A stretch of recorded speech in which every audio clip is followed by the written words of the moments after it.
Saints Jaguars, we are here. Action Network. We're going to preview Thursday Night Football. This is a incredibly difficult game to preview because of the injuries. We don't know who is playing on either team. As of right now, we are recording on a Thursday morning. As of right now, Trevor Lawrence's game time decision, Demario Davis's game time decision. The Saints have 3 offensive linemen ruled out. Jamal Williams is a game time decision. Zay Jones isn't playing for Jacksonville. Jacksonville has a couple linemen out as well. A lot's happening. So on one hand, you kind of have to handicap this or preview this as if they're going to play, as if Demario Davis will play, as if Trevor Lawrence will play, and go from there. On the other side, you kind of have to preview it as if they don't play, and all of a sudden if it's CJ Beathard versus the Saints. Either way, I think the spot really favors the Saints. I've been saying this is a terrible spot for the Jaguars. I said last week was a bad spot for the Jaguars, and they ended up destroying the Colts. But think about Jacksonville, okay? You go to London. They've been in London for 2 weeks. They come back and immediately play a divisional game. They get the divisional game win, huge. They're 4-2, and then on a short rest, which is hard enough anyways, but a short rest coming off of 2 weeks in London, they have to travel to New Orleans in the Dome and play on Thursday Night Football. On top of that, the Saints are in a kind of a must-win situation. The Saints are in a kind of save the season. There's been a ton of criticism. There's been a ton of scrutiny on the Saints coaches and players. So the Saints are max motivated. Then you throw in the injuries. Trevor Lawrence has a sprained knee. He's never missed a game in his career. He probably had perfect attendance in high school. If there was ever a game for him to miss, it would be this one. Short rest, already won a divisional game.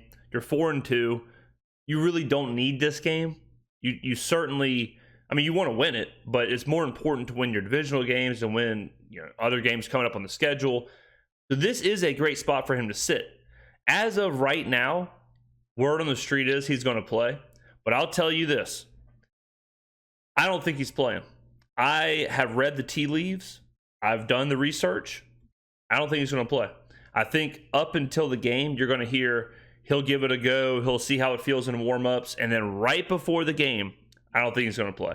And so I think it's going to be Saints versus CJ Beathard.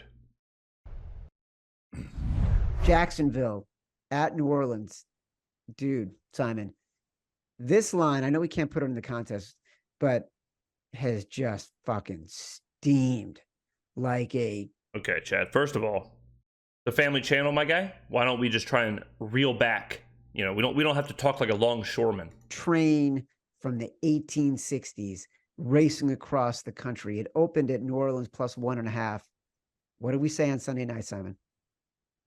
You got to grab it. We grabbed it at 1.5.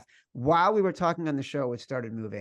So from a betting perspective, and we'll cover this kind of both ways.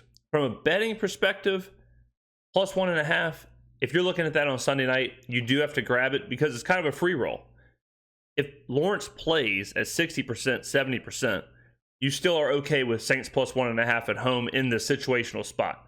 If he doesn't play, you love the bet. Because if he doesn't play, the line is going to explode the other way.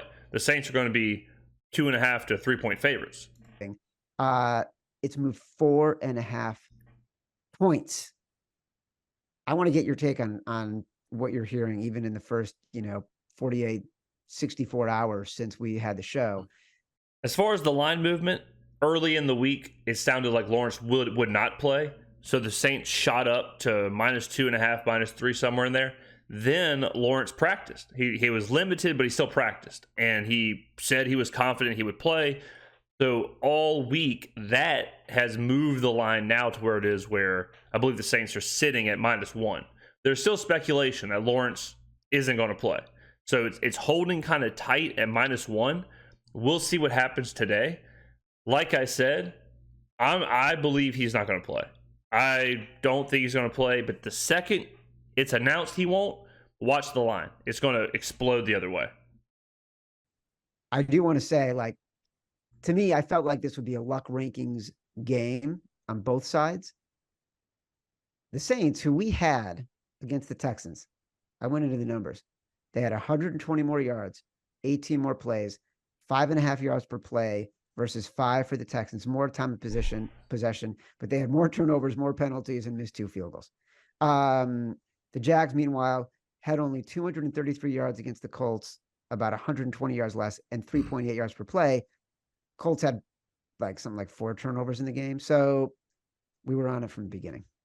So we do that all the time. We talk about box scores and we talk about how to interpret a box score.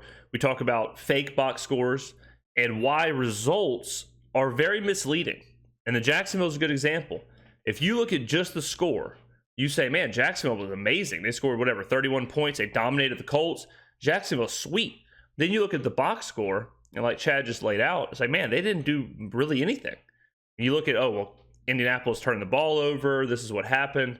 Okay, I now see a better picture of what happened in the game. So it's very important to understand how to read box scores when you do this kind of stuff and when you want to break down games, or certainly if you want to bet on games. The flip side of that is the Saints. We said in our review that if we were unbiased, you could see that box score and say the Saints kind of deserved to win this game. This wasn't, the score doesn't tell the whole story. Now, the Saints one is a little different because you got to factor in how bad they were on third down. You got to factor in how bad they were in the red zone. The turnover thing, he's counting the interception at the very end. I wouldn't count that. It was kind of a Hail Mary. So turnover was even. But you could certainly look at that and say the Saints should have won this game and Jacksonville could have lost this game. Or at least it should have been closer than it was.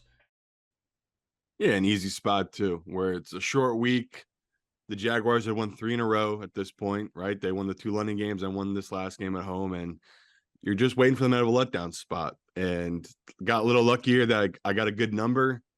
It might be that Trevor Lawrence could miss this game now, and that's why we've seen this number move so much. So I don't hate it still if you want to grab it now, because it could move even more if it is him out, where it's a short week.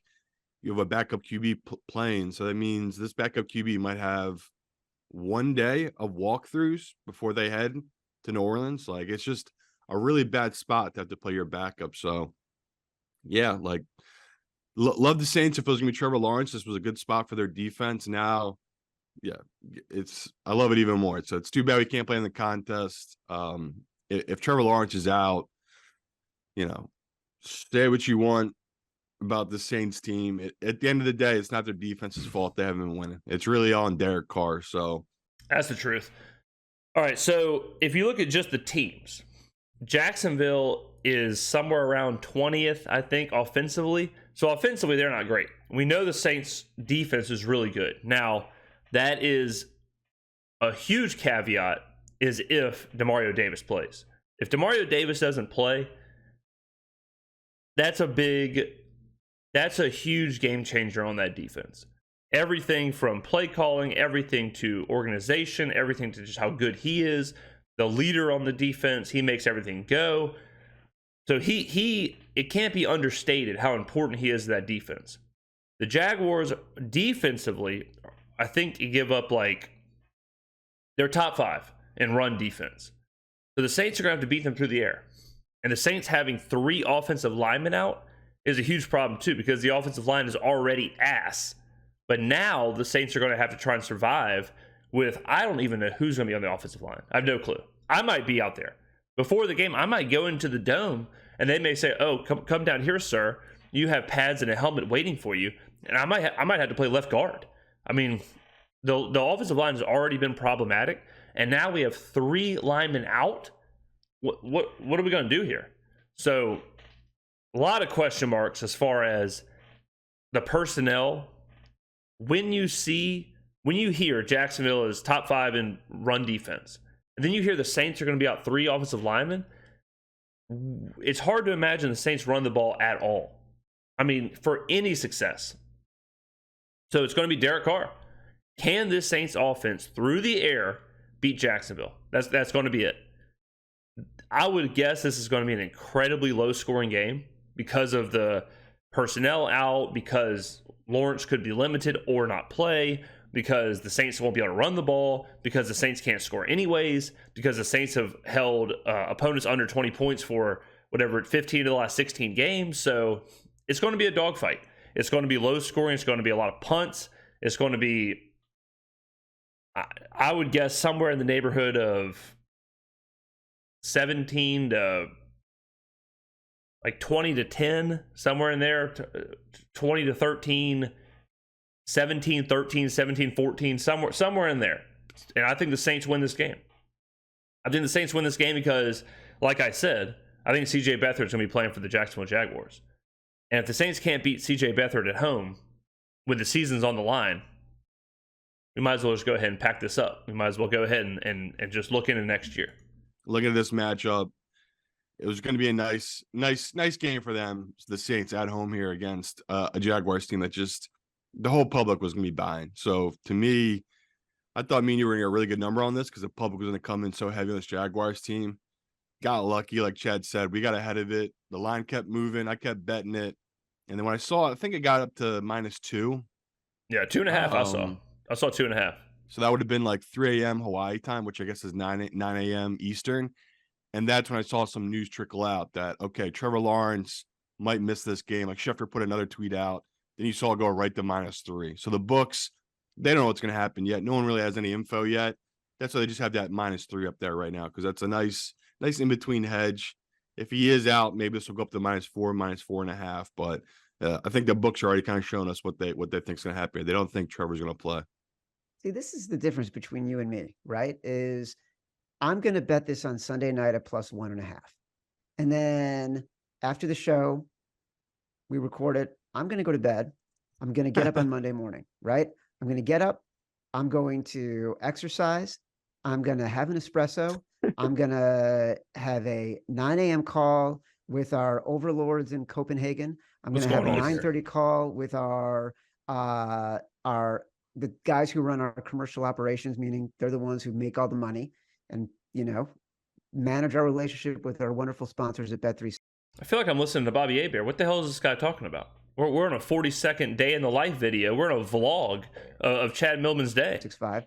Then I got to have a 10 o'clock call with Matt Mitchell. Then I got to have a 10:30 call with another guy. Then I got an 11 o'clock senior staff call. And all of a sudden, this game's at 3, and I didn't get to get any more money down on this game. This is ridiculous. I'm quitting it all. I'm going full time. You can, Chad. If you just listen to my voice, I told people, was it 2 weeks ago? Quit your day job. Just bet primetime unders. I think primetime unders. Evan, were they 3-0 this week? Primetime unders. Just a cash cow, Chad. I can't get over how good these primetime unders are. I've said it for a while now. Primetime unders and primetime dogs. Just bet them blindly, and you'll be rolling. You will be. If I had to guess, primetime unders and dogs are probably like 70% this year. Every game is the same thing. 14-6 in the season. Thank you, Evan. Yeah, it's just ridiculous, these unders. It's crazy. It's almost like part of me wants to not bet them because I'm afraid I've already missed the trend too much, even though I've been betting the unders, No, but you're right. It's definitely going to come back this season, but 60%, I think I haven't had a stat since like 2005 or 2003. It's something crazy like that. So primetime under. All right, so they're talking. They're off the Saints Jaguars game. They're off the rails. The game is hard. It's hard to preview, and it's hard to anytime there's injuries or variables or weather, like things like that impact games. It's very difficult to preview them because the more variables there are, the harder it is to kind of get a handle on what the game's going to look like. You kind of have to, especially in my situation where I'm putting out this to the masses, you kind of have to draw your line in the sand. And I've drawn my line in the sand that I don't think Trevor Lawrence is going to play. So I like the Saints here. I bet the Saints. I will be in the Dome. I'll obviously be rooting for the Saints. I'll be, if we're looking at it from strictly a Saints preview, like what should the Saints do? What should we look at as fans? Same story every week. We have to see the offense do something. We have to see the offense do literally anything. I mean, Pete Carmichael and Dennis Allen are up against it right now. The entire city is screaming at them. Every YouTube channel just going at them. Every statistic, every analyst, even mass media. Now, I'm seeing mass media members throwing out statistics of how bad Dennis Allen is as a head coach, how bad Pete Carmichael is as an offensive coordinator. This is known now. This is a thing. This is a known thing that these two guys can't get it done. What's happening in New Orleans is making its way to every news station in the United States. So they know that. Mickey Loomis is taking calls, taking questions about how are you going to fix this? So if these two clowns go out there and we lose 14-6, that's not going to be good. You know, if we go out there and put up 3 points or 6 points or 9 points and the whole thing is on Blake Groupie again, that's going to be really bad for these guys. So we have to see something from this offense. We have to see something new. We have to see Derek Carr moving the ball down the field. We have to see passes over the middle. We have to see the wide receivers get involved. It has to be something different. We have to see red zone efficiency, touchdowns, the whole thing. That's what we have to see. And it's difficult because of our offensive line is incredibly shaken up. And we don't know what's going to happen on the other side of the field. We don't know if it's CJ Beathard, we should be in control of the game. It's not going to look like New England. It's not going to be that much control of the game.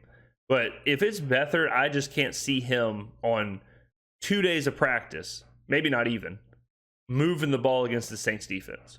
No one can move the ball in the Saints defense. So you're telling me that CJ Beathard on 24 hours notice is going to be able to do that? I just don't see it. And I have a feeling that in prime time, Pete Carmichael is going to shell up, especially if we have a lead. If we have a lead in prime time, you're going to see the absolute most Pete Carmichael shell up game plan. Run, run, run, run. And if he's running into the top 5 run defense in the NFL, it's going to be even more of a slog, even more of a slow game, a low scoring game.